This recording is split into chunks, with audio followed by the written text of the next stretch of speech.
presented by Ans Music, Gopalganj.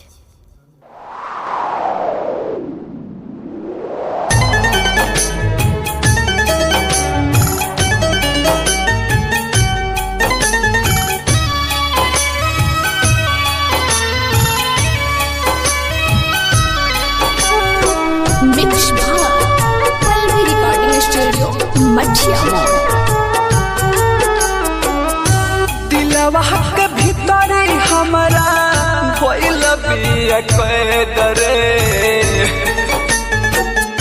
दिलवा के भीतरे हमारा भइल बिया कैदरे।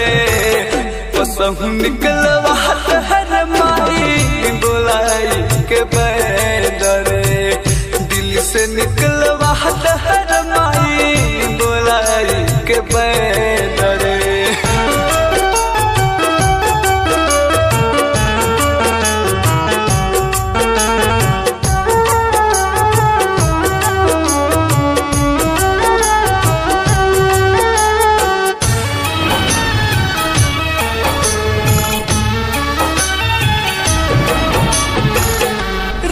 दिन तोरा पतानी प्यारे वाला हो मसूनर गमे,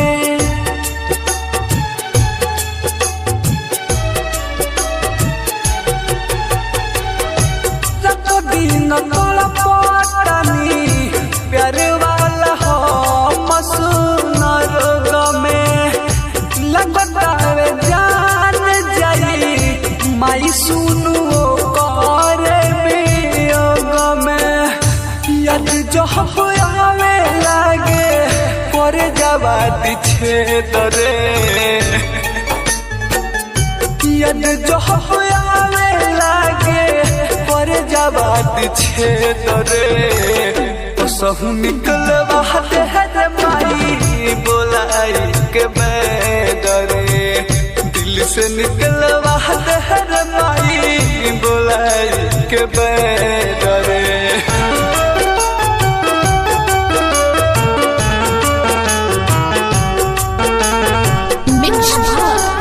Pulvi Recording Studio, Machia.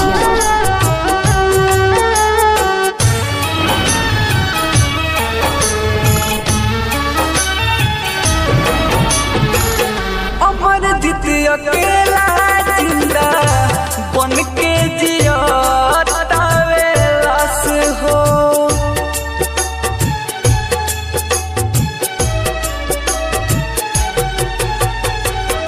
अमर जितिय अकेला जिंदा बन के जिया लाश हो।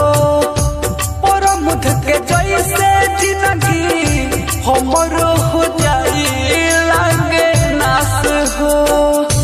होश ही जमाना जब खुल जाई भेदरे, होश ही जमाना जब खुल जाई भेदरे। कसहु निकलवा हर माई बोलाई के बैदरे, दिल से निकलवा